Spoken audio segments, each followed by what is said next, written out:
She uninvited me for my own grandson's birthday party, the party I was paying for. Not with a phone call, not even a text. My son forwarded me an email his wife had written to the venue coordinator, and somewhere in the third paragraph, between the catering notes and the balloon color scheme, she had written, "Please note that Gerald will not be attending. Do not include him in the head count.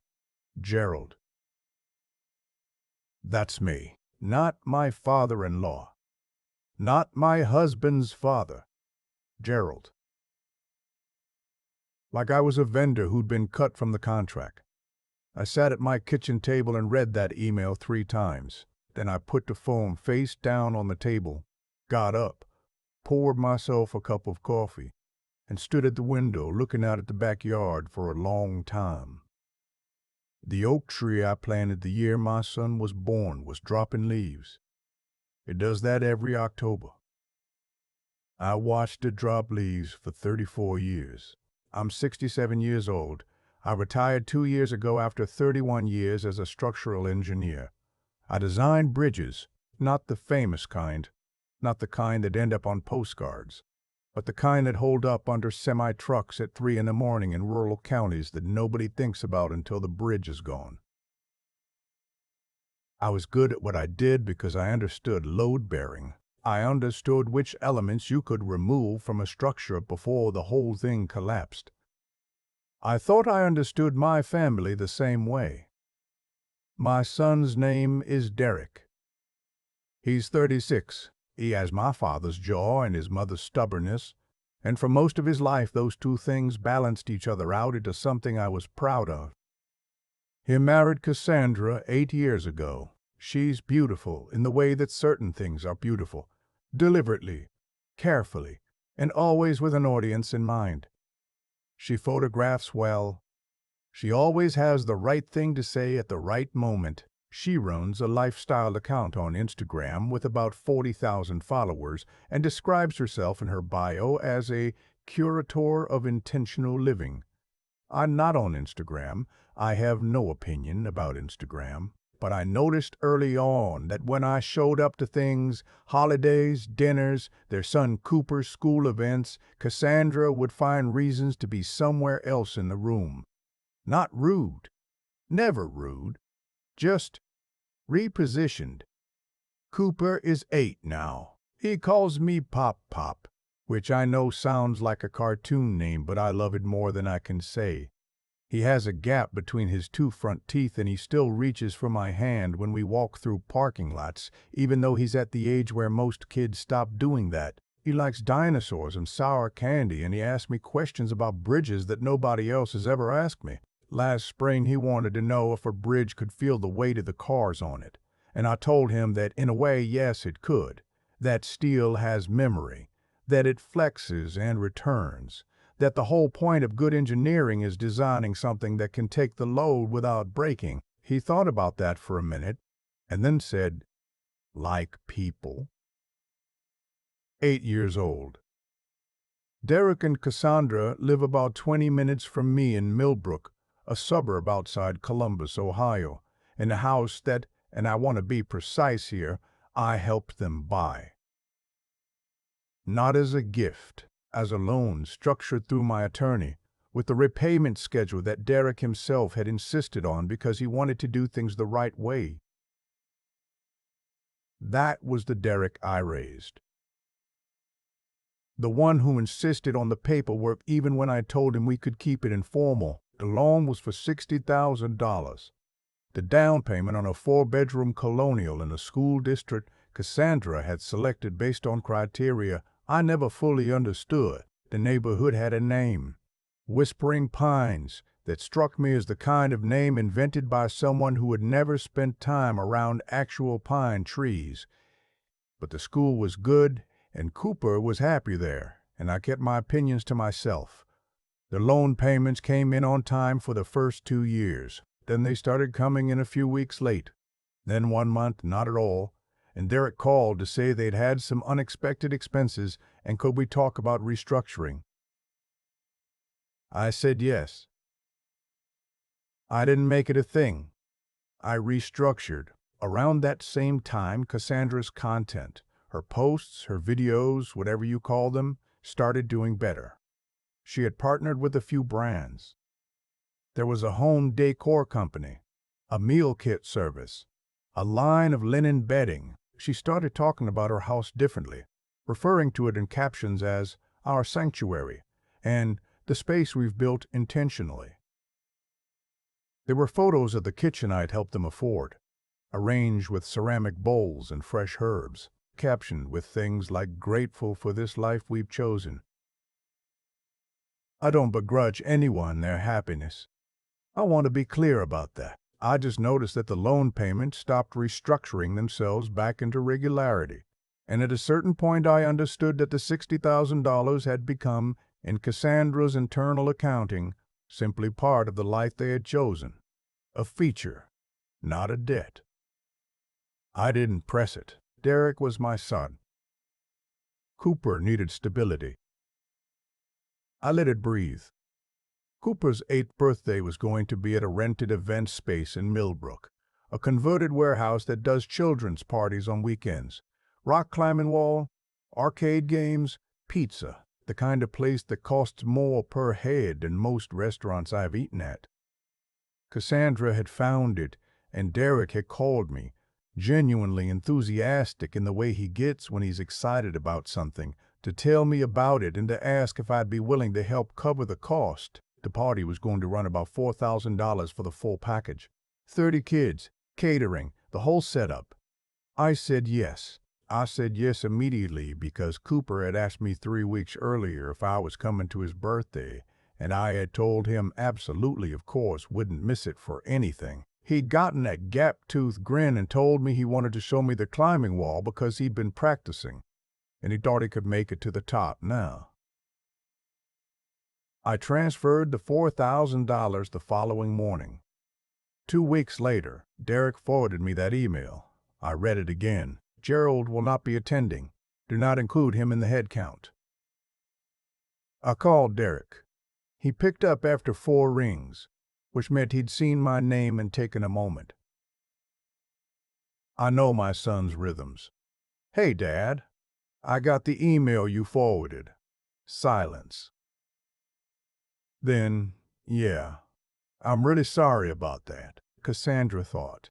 She was thinking about the dynamic, and some of her brand partners are going to be there, and she just felt like I wasn't a good fit for the image. More silence. Derek, I said, I transferred $4,000 to your account 12 days ago. I know, for the party. I know, Dad. The party I'm not invited to. He didn't say anything. I could hear him breathing. I thought about the oak tree in my backyard. I thought about load bearing. I thought about which elements you can remove before a structure collapses. I'm not going to make a scene, I said. I'm not going to call Cassandra and fight about it. But I need you to hear me, Derek. This isn't about the money. It's not about the party. It's about your son asking me if I'm coming and me telling him yes, and now I have to figure out what to tell him. Dad, I'll call you later in the week. I hung up. I didn't call later that week. I sat with it. I've learned in 67 years that the decisions you make in the first 72 hours of anger are rarely the decisions you'd make in the first 72 hours of clarity, and I wanted clarity. What I did do was call my attorney. Her name is Patricia, and she has handled my affairs for 15 years, and she does not waste words. I told her about the loan. I told her about the restructuring. I told her about the $4,000. I told her about the email. She was quiet for a moment, and then she said, Gerald, do you want to send a demand letter, or do you want to actually recoup the money? I told her I wanted to recoup the money. Then, don't send a demand letter yet, she said. Let me pull the loan documents and look at the default clause. There was a default clause. Derek had insisted on it 2 years ago when we structured the paperwork, because he wanted to do things the right way. While Patricia was reviewing the documents, something else happened, something I had been looking for. Derek had added me to a shared family photo album 2 years ago. One of those cloud-based things where you can upload pictures and family members can see them. He'd set it up so Cooper could share drawings and school photos without the hassle of texting. I almost never opened it, but I opened it that week looking for a photo of Cooper I wanted to print for my refrigerator. I found something that wasn't a photo. Derek must have accidentally uploaded a screenshot. The kind of thing you do when you're moving files around and you're not paying attention. It was a screenshot of a Venmo transaction history.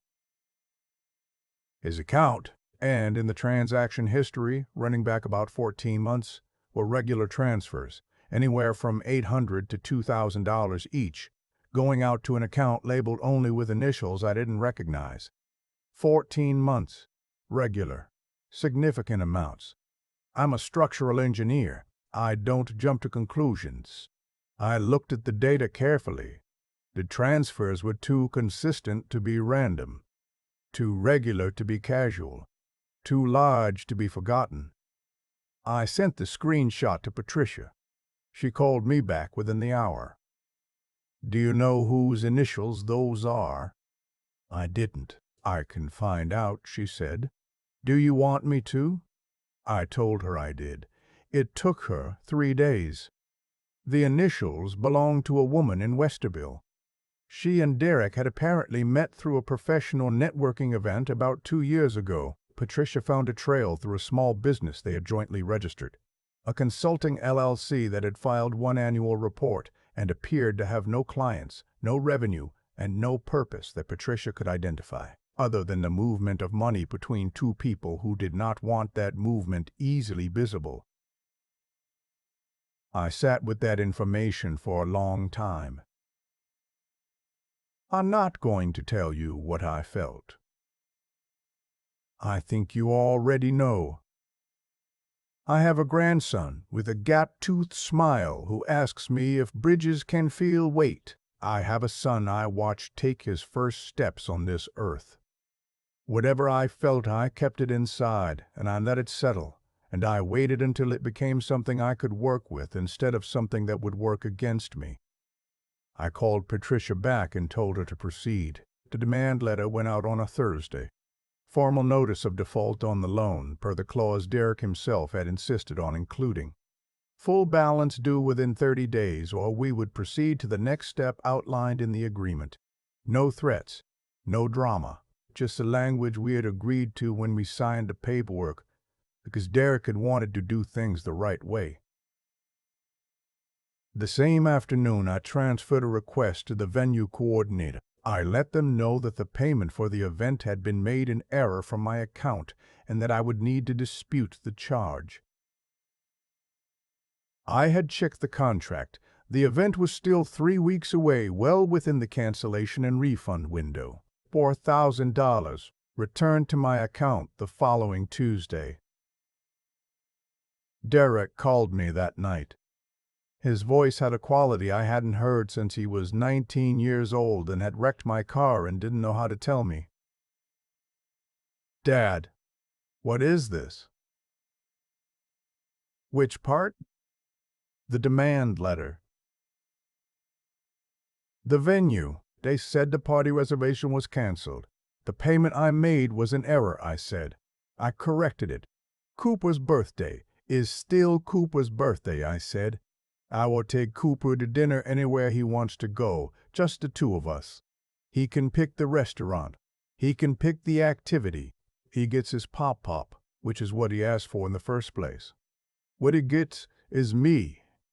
Cassandra is Derek."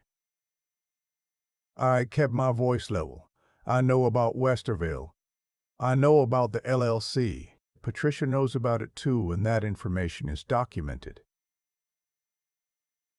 The silence that followed was the longest silence I've experienced in a conversation since I sat in a hospital room 20 years ago waiting for news. It had that same quality, The kind where you know something has shifted and it cannot unshift.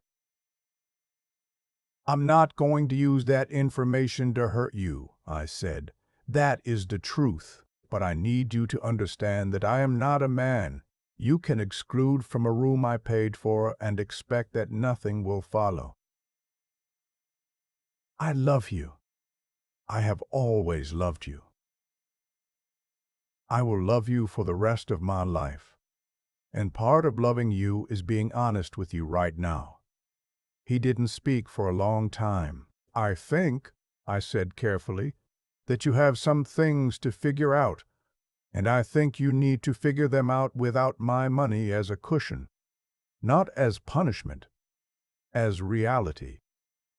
Because reality is where you learn what your actual structure can hold. I heard him exhale. Cooper can call me whenever he wants, I said.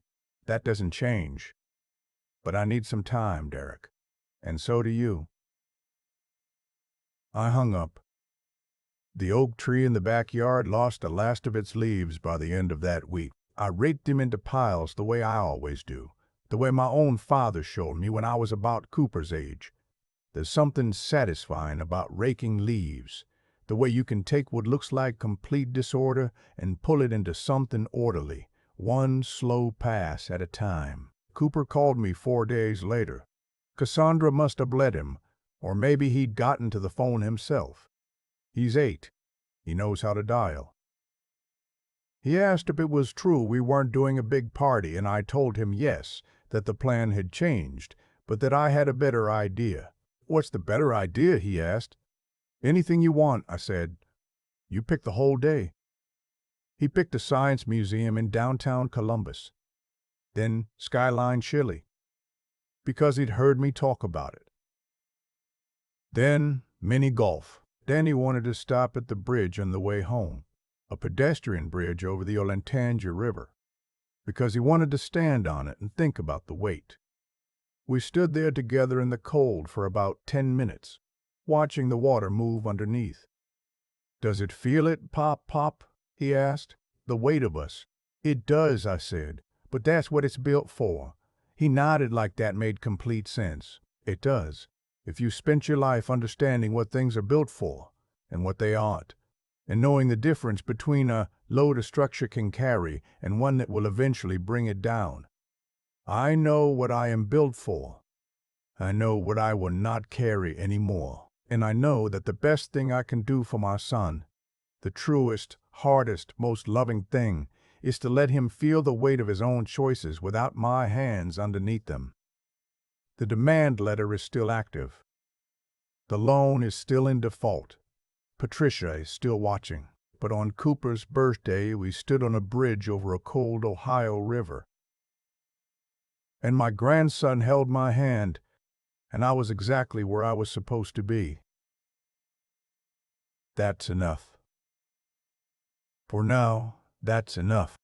I've been thinking about what it means to finally see something clearly after years of choosing not to look.